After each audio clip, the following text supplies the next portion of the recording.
When you're ready to capture the material you've recorded on a computer, you're going to need a FireWire, and you're going to plug it in to the side of the camera. The FireWire, which comes in the bag that you checked out, will have a smaller end and a larger end. The smaller end plugs right into the camera here.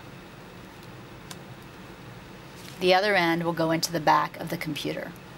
Once you have these ends attached, you turn the camera on and pull the light down to play.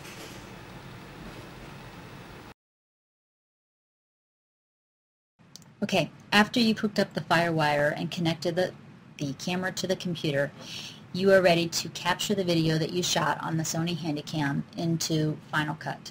So the very first thing you need to know is that Final Cut is a RAM hog, and it should not be running at the same time other programs are running. So you want to make sure that everything else is turned off. Photoshop should be turned off, InDesign, anything that sucks memory, and then you can launch Final Cut Pro.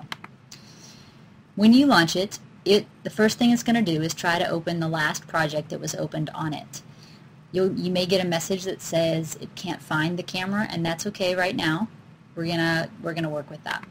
So go ahead and continue, and it should bring up, or try to bring up, the last thing that was open. Often, because it was somebody else's project, it'll ask you to reset the scratch disks, which is the first thing you're going to do anyway.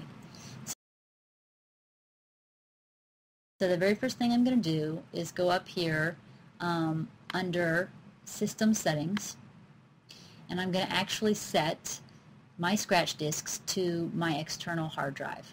Okay, so I will choose the first option and I will set it to my external hard drive, which is Yoda, and then I will choose these three: Waveform, Thumbnail, and Autosave Vault, and set them all to Yoda, my hard drive. Choose and hit OK. Once I've done that, I'm ready to save this project. I'm ready to save the new project to my hard drive as well, and it gives me an untitled project here, and this is the project now that I'm working on. So now I'm going to go under here and hit Audio Video Settings, and this is where it's really crucial. If you set this part correctly, Final Cut will work well for you. If you do not, it won't. So you need to actually tell Final Cut what kind of video you shot with the Sony Handycam. The very first thing you want to choose is how it's reading the video, and that's through the FireWire. If you shot standard video, whether it be widescreen 16:9 or 4:3 standard video, the setting you need is FireWire NTSC, just like it is here. But if you shot HD video, then you actually have to tell it that you are actually carrying HD video on this FireWire, and you do that by setting it to HDV FireWire. Likewise, up here on the capture preset, if you shot standard video, whether 4:3 or 16:9, the setting for that is DV-NTSC 48 kilohertz. If it's 4:3, you would set it to just DV-NTSC 48 kilohertz.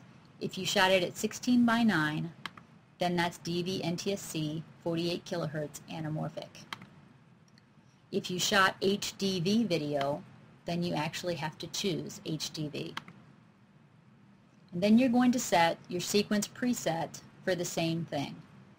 So whatever you set the capture preset for, that's what you set the sequence preset for.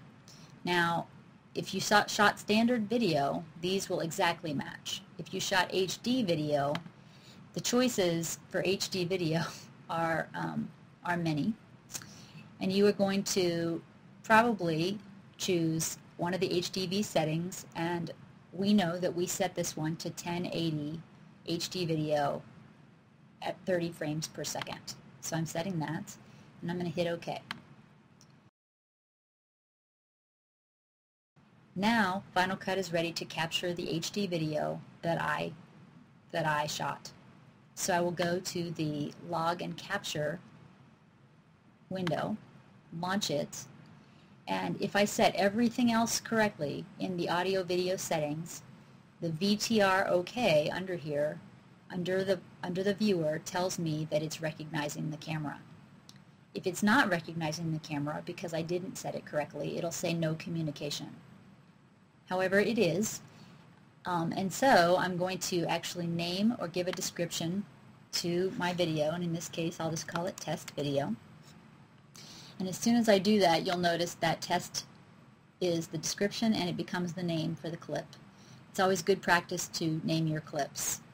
If I have not already rewound my camera, I would do it here.